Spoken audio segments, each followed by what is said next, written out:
everybody in the modding community wants to keep this whole uppity face about this, and it's like, no, Bethesda is cucking us. They are cucking us hard. And you want to just completely ignore that fact? Let's not pretend this isn't what it is, guys. Come on, this is a message for you, Gopher. I mean, I get it. It's slightly irritating to have to disable the updates and maybe make a backup for this. Maybe you wish they'd done it as a separate game so you didn't have to go to this slight trouble. And it is only a slight trouble. So if you want to grumble about it a bit and go, it's a little bit irritating, that's fine. But don't go completely nuts. Don't lose your mind. Oh, I'm sorry. Do you want to make a gameplay module that's going to dig heavily into our game's code and reverse engineer gameplay mechanics? Oh! Let's start with the first thing. I am not the first one to cover this issue. This has been covered like a million times now. It's been all over the internet. Juicehead's done a video on it. I think that's his name. Gopher did a video on it. I am by no means the first one here, but what I am is the first person that actually knew about this. So I knew that this would happen way back in late August. This has been coming on now. I've had a Discord discussion with the SKSE authors. I was in the conversation for that, so I knew it was coming, but we're almost here. In about 11 days, Bethesda is dropping their newest Skyrim update, the Anniversary Edition, and that is something that I'm sure a lot of you know about, but if not, this video is kind of here to give you the whole perspective, I guess. So back in late August, Bethesda announced that they would be releasing the Anniversary Edition of Skyrim, and a lot of people back then, myself included, we didn't quite know what that meant, although we had some suspicions. So one, they told us what they were doing, but when it came to the modding community, we didn't really quite know what that meant. So what they told us is this. The first thing that they told us is that A, we're gonna get a few Creation Club mods, and B, I think that was it. I think they said that everybody would get some Creation. That was so anticlimactic, but anyway, I think the first thing that they said was that everybody would get some Creation Club mods, and the second thing that they said was that, hey, if you wanted to pay another, I'm assuming $60, maybe we do know this, I don't care what they're charging for it, it's still the same game. Anyway, they said that if you wanted to pay extra, you could get all the Creation Club content up to this point for Skyrim. Now, that's all that they said, keep that in mind. There was gonna be like a fishing add-on too, I don't know if that's already in the Creation Club. Maybe some of you guys can tell me or not. But anyway, that's what they said, right? They said that this was happening, and we've known about this. We've known about this since late August, but what does that mean? So we were wondering, okay, is this gonna be a whole separate copy of the game, or is it gonna be a new copy? We now know that it's going to be an update to the current special edition game, right? And there's so many versions at this point, keeping track of them all is quite difficult. So even back in late April, the SKSE developers were really in touch with Bethesda trying to figure out if there would be any problems for mods with this new version of the game. And even back then, we kind of knew what was up, but it was officially confirmed by a Reddit post by an SKSE author, one of the mod authors for SKSE, just recently, like 2 weeks ago, 3 weeks ago. So Skyrim PC SSE, an important PSA regarding Skyrim Anniversary Edition, SKSE, and other native code mods. The upcoming Anniversary Edition of Skyrim is going to be much more disruptive to the modding scene than commonly believed. That's not true. We kind of, we knew about this. This isn't new. We've known about this since late August. I'll throw up a Discord chat. Anyway, back up your executable now and disable updates on Steam. All right, so the native code modding scene around Skyrim SE has been around for about 4 years. During that time, code has been developed to make many plugins portable across different versions of the game. Most plugins use the address library by Meh321, and we'll talk about that more in a little bit. Other plugins use code signature matching, which finds functions that look like a specific pattern. SKSE uses an offline tool I developed a long time ago based around position-independent code hashing. With an AE update, all of the with the AE update, all of these methods will break and addresses will need to be found again from scratch. Let's digest that paragraph. So, you guys know what SKSE is. It's a mod that basically extends the capabilities of functions in the game. It also helps it also facilitates for SKSE plugins, which are extensions to the game engine itself, basically.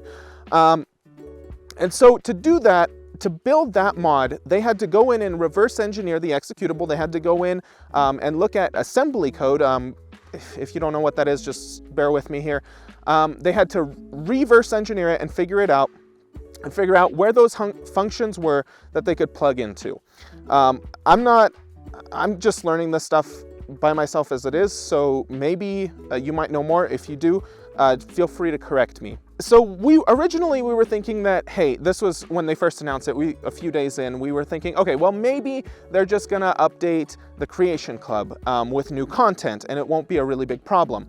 No, what Bethesda is doing, and this is so stupid, what they're doing is they're updating the engine. They're recompiling it on a newer version of Visual Studio, I do believe.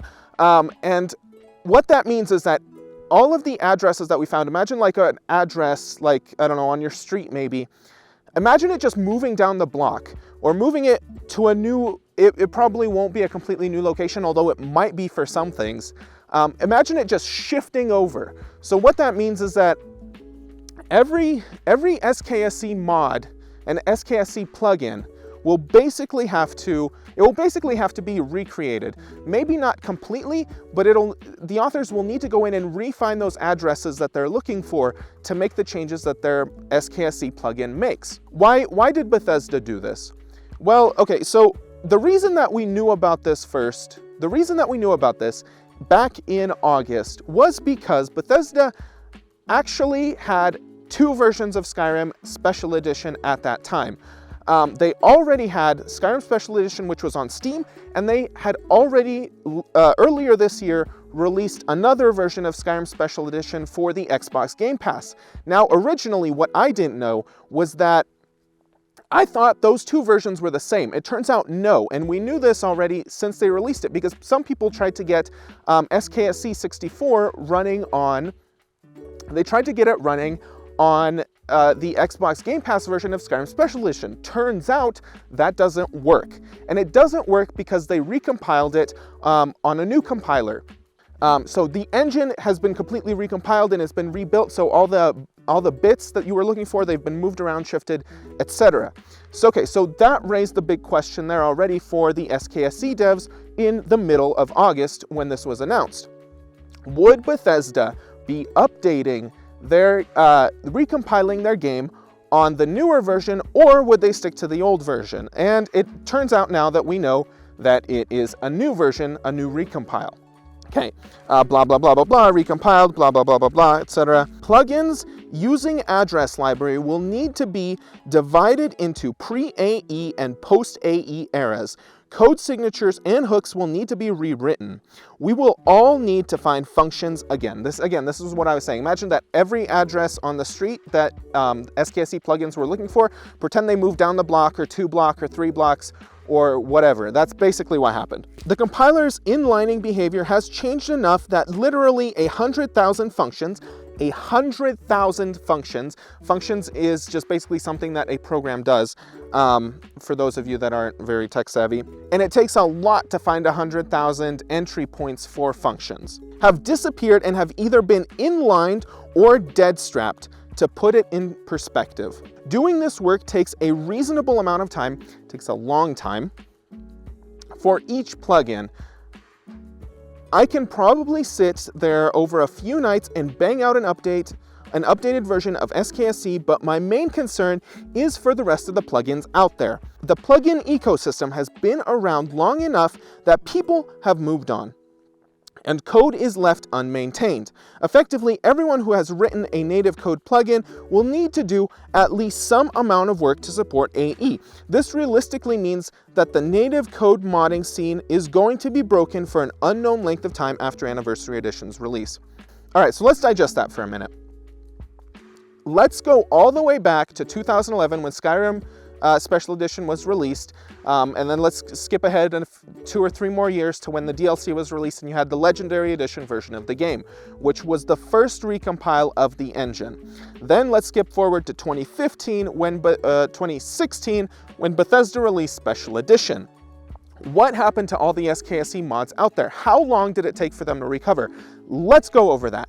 If you guys remember, it's 4 years since Special Edition was released. And we're just now, maybe for the last year, we've been to a point, because Bethesda has stopped updating the Creation Club, we've been to a point where we have a lot, basically mostly all of these SKSE plugins that we had for Legendary Edition. So it took us 3 years. I'd argue that it's 4, that we're still not even there yet, because some mods still haven't been released for Special Edition. So let's pretend that it takes another 4 years for us to get to the same point that we are at now with Special Edition. It's going to take us 4 years to get to the same level of development of SKSE plugins with Anniversary Edition that it took with Special Edition. 4 years, maybe longer, because a lot of the people have moved on. Skyrim's an older game, etc., etc. Let's say it takes 4, maybe 5 years to catch up. So why did they do all this? Why did they update their engine? The answer is probably achievements or something to do with the Xbox Game Pass version of the game. They probably wanted to make those interchangeable and basically the same. They probably wanted version parity between the two. And for us, what does that give us? For Special Edition, it made some sense. They had graphical improvements. We moved to 64-bit. They patched out the RAM limitation that was inherent to all 32-bit applications. Okay, that's cool. That's cool, they did all that. What did they do for Anniversary Edition? Not a damn thing. Nothing for us. Despite the fact that members of the community that work on mods like SSE engine fixes and Meh321, for example, despite the fact that there are numerous reverse engineering devs in the community that seek out bugs and try to fix them on an engine level, Bethesda still can't be bothered to patch those, even though they have access to the source code and everything else. Let's remember that everybody in the modding community doesn't even have access to that. They have to use workarounds to fix the problem. They can't just go directly in there, patch the code itself, and recompile the game. No, they can't do that because it doesn't exist. My point is, Bethesda had absolutely no reason to do this. They just did it because they had achievements and because they wanted Xbox Live. There's a lot more to talk about, and there's a lot more that I want to talk about. So let me just take a minute and break down how the modding community works. Because the modding community is not a company, it's not an organization that works together, that cooperates, that has some sort of team or management above it telling them what to do. No, the modding community functions on an individual user basis for people that want to contribute. It's basically just a bunch of people that contribute to each other's work whenever they damn well please. There's no order, there's no reason to anything, it just happens. Things happen, and sometimes things fall together in place, and it just works. Literally, it works better than Todd. The reason that this is such a big problem, if you haven't gotten there yet, is because there's so many mod authors that have been around back in 2016, 2017, 2018. There have been a lot of those authors around, and maybe they started an SKSE project, maybe they reverse engineered some stuff, maybe they made a really awesome mod, they released it, then they got some bug reports, and then they fixed those, and then their interest kind of disappeared because they released their project, they finished it all, and now it's done. And maybe they went away, maybe they had kids in this time, maybe they got a new job, maybe they just stopped playing games altogether. Those people that didn't come back, somebody else is going to have to step up to the plate and basically take all their code and recompile it. Either reverse engineer it if they have the source code available. If not, they're going to have to completely start from scratch and create their own implementation of the code. Some of those people might not come back, and we might be here for a long time. I'm sort of starting to rant. Anyway, another thing to kind of bring up is that Bethesda, for Fallout 3, they already released an updated version of the game, which also was recompiled and broke a lot of the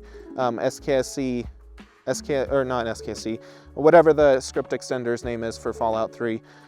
They already did that, so that's what's inbound for Anniversary Editions. So let's talk about some things that Bethesda could have done to fix this problem. Number one, they could have released Anniversary Edition on a new page. They could have kept Special Edition up and they could have released Anniversary Edition on a new page. No, they didn't want to do that. They wanted to have their player base use their crappy Creation Club bullshit, and they wanted to force everyone to transition. Okay. Number 2, what else could have they done? They could have mandatorily forced this update like they have now, and Steam has these things called beta channels, which you can revert back to, beta release builds. They could have released Anniversary Edition on their main release pipeline on Steam, and then they could have kept the old Special Edition on beta. That's what they could have done. That way, people that wanted to mod their game, they could have reverted. No, instead Bethesda just said, fuck you all, because people have actually reached out about the beta thing, and Bethesda was just basically like, yeah, no, we don't want to do that, fuck you. So yeah, that's a thing. Let's keep reading this. Okay. Blah, blah, blah. I have been in contact with Bethesda since shortly after the announcement, but other than confirming my expectations, they had nothing to offer. Do not harass Bethesda employees about this. Do not harass plugin developers about this. Half of this is true. Don't harass plugin developers about this. They're not one of the ones to blame. I don't want to say harass Bethesda, but it's definitely their fucking fault. Let's not ignore the elephant in the room, right? Bethesda had every opportunity to make this right by the modding community, and they didn't. They don't want to. Which leads me to my discussion about Bethesda modding in general. Bethesda modding is going out the way of the wayside. First of all, I don't think this has anything to do with the acquisition of Bethesda by Microsoft. I think this is the way it was just going to begin with. But Bethesda is a private company, and their first intent is making money. And you know what doesn't help them make money? Us, members of the community that fix their game for them. Because at the end of the day, what Bethesda wants to do is they want to make a game that is full of shitty bugs, then they want to make another game that's full of shitty bugs and sell you on that game. They don't want you staying on their old product, they want you updating to their new one. It's like every company out there to begin with. This is the part of the video where I start to, get really kind of pissed off about this. Gopher the whole time, he's like, don't panic, whatever. I mean, I respect the guy. Gopher is one of my favorite YouTubers of all time, but at the end of the day, really, don't blame Bethesda about this? Sure, don't harass specific employees, but let's blame Bethesda about this because this is Bethesda's fucking fault. Bethesda, they still have their old build of the game. They can put it up on a beta branch. They can put it up on a new Steam page. They can keep it up for people to download if they really want to. And it's probably not that hard for them to do that. But no. That's not what they want to do, because fuck you, fuck me, and fuck everyone else in the modding community that actually fixes their game and makes it fun to play. Some of you might say, okay, Elias, it's no big deal, here's why. You can revert to 1.5.97, the 1.5.97 version of the game. You can keep modding on that platform. Okay, well, to that my counter argument is, hey, all right, that's cool, but what about future progress? What do you think the mod authors are going to do? And by mod authors, in this case, I'm talking about plugin developers and the SKSC team, because that's what's important. Also, let me just, ENB for just a sec. What do you think Boris is going to do? Because I'm pretty sure this is going to break all the shaders for ENB. I'm pretty sure it's going to break that, because if you remember, SSE had to have a new version of ENB. I'm pretty sure Anniversary Edition is too. Although it's not 100% confirmed, but it's probably going to happen. Anyway, what do you think mod authors are going to do? Do you think they're going to stay on this new version of the game? Or do you think they're going to go, fine, I guess everyone else is just updating to Anniversary Edition? It's like, really? Really? You think there's going to be... Okay, there's probably going to be 1 or 2 authors that are going to stay on there. But look at the Legendary Edition version of Skyrim. Look at the modding scene on Nexus for Legendary Edition. Show me how many people are still playing Legendary Edition. Sure, there's a few devoted ones that are like, oh my god, Legendary Edition is still better, even though they're wrong. Anyway, yeah, there might be 1 or 2 authors left for Special Edition, but the majority of authors, what they're going to do is they're going to bite the bullet and they're going to upgrade to Anniversary Edition, and they're going to start recompiling mods like SSE engine fixes, because none of the bugs that were in engine fixes got fixed by Bethesda. Surprise, surprise. Number 2, they're going to start figuring out how to redo address libraries. Then they're going to figure out all the other mods. Here's one to bring up. .NET Script Framework, the one that literally has a bug log, because the in-game engine literally doesn't have an error log that it can print out when it crashes. How are you supposed to mod Skyrim without .NET Script Framework? so that when your game crashes, you know where the exception was. I mean, yeah, sure, it's possible. It's possible to sit there, but you know how much easier that mod makes life to figure out when a certain file is crashing your game? That's gonna break. And sure, I bet, I think it's Meh that's maintaining .NET Script Framework. Sure, he's going to probably have an update soon because he's active in the community, and as soon as SKSC is available for Anniversary Edition, I'm sure he's going to start working on it, but come on, really? And then without address libraries, Bethesda wants to keep doing their Creation Club bullshit. They're kicking a dead horse. They want to keep doing it. They want to keep releasing Creation Club content because A, most of the community is too stupid to realize how bad it is for the modding scene, and two, because they just insist that somehow that's making them money. I know it's not. There's no way it's making them money. It's like, oh my god, really? Really? Why do we have to stagnate modding for 5 years just so that Xbox can have achievements? Really? Really? And why do you have to be such a big dick about this, Bethesda? Why do you have to wave your big ol' e-company dick around and tell everybody, hey, you know what, you're gonna update to Anniversary Edition, whether you like it or not. And hey, if you want to downgrade, you're gonna have to find your own way to do that. We're not supporting an old version, not officially. Oh, it's like, fuck. If you do want to downgrade, by the way, Wabbajack is the way to do it. They're going to have a minimal mod list with just a 1.5.97 build of the game that you can totally go back to. There's so much stuff here. There's so much shit. Shit that we don't have to go through. Shit that Bethesda doesn't have to put other people through. It just baffles me. Like, why the fuck is any of this happening? Who is gaining anything from this? How much money do you guys think Bethesda makes from their Creation Club? I betcha it's so minuscule that it doesn't even show up on their monthly earnings report. Because there's no way. Oh my god, there's no way it makes them that much money on Skyrim. No way, no way. No, this is happening because some executive at Bethesda had this big fucking brain idea that, hey, if we force them to update, they're going to give us some money. It's going to be a few cents for us, but that's it. Really? I don't think Creation Club even makes back enough money for them to pay back the people that are working on the Creation Club content. I don't think it does. Tell me if I'm wrong, please. But I don't think that's a thing. I don't know. Maybe I'm wrong. So let's go over the order of events for things that'll have to happen. Number one, the SKSC team is going to have to update SKSC, and they're going to have to track down all the functions that they were using, and they're going to have to rebuild SKSC for Anniversary Edition. It's going to be called, it's not going to be SKSC, and it's going to be SKSC AE maybe. Or maybe 64 AE, I don't know what they're going to call it. People are then going to be able to start making SKSC plugins for it. Until Bethesda updates the Anniversary Edition of the game with some new awesome Creation Club content to break it all. And then we're going to figure out after maybe another year or two that, hey, address libraries is going to need to be ported. So some poor guy is going to have to sit there and find 100,000 different functions to port address libraries. If you don't know what address library is, basically the whole idea behind it was that, you know how we talked about the analogy of addresses moving to a different block? Well, what they did, for some reason that doesn't work on Anniversary Edition. But for every update for SSC, that was happening. But they were moving at regular intervals, so there could be an offset that could be applied. In this case, that's not happening. Some things are moved around in such a way that offsets are no longer viable. I don't know, it just baffles me. It just baffles me.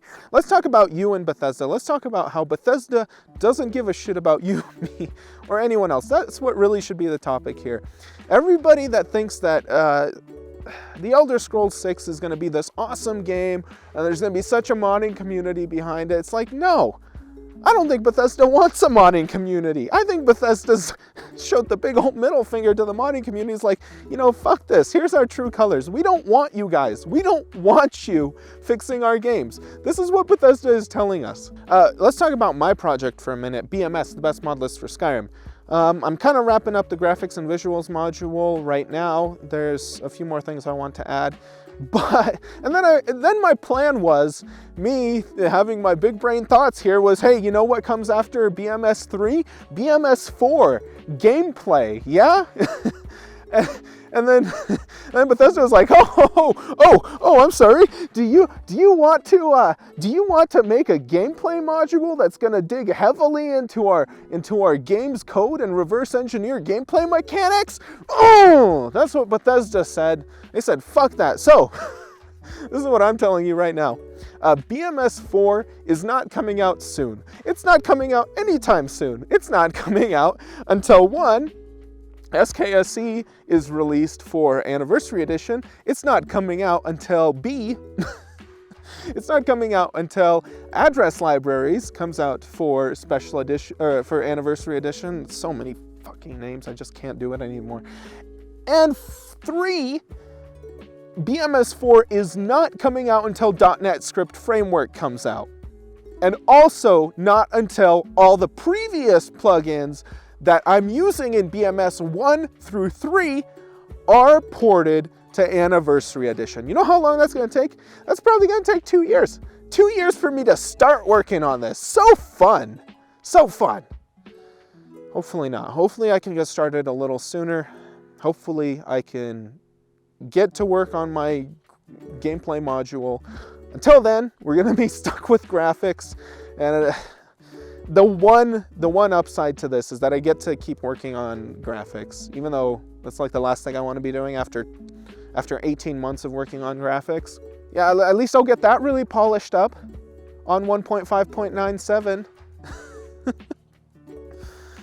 God damn it, Bethesda. Why do you have to be such a twat? Really? I've probably said really like 50 times in this video, but it's like everybody in the modding community wants to keep this whole uppity face about this, and it's like, no! Bethesda is cucking us. They are cucking us hard. And you want to just completely ignore that fact? You want to just completely ignore that this is all okay?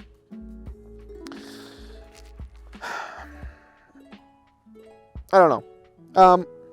If you're by any chance an SKSE author out there, I want to point you, like a reverse engineering author that really likes coding and stuff, I want to point you to the OpenMW project, which is actually trying to rebuild, reverse engineer the Bethesda creation engine, and before that it was the, the Morrowind engine and the Oblivion engine.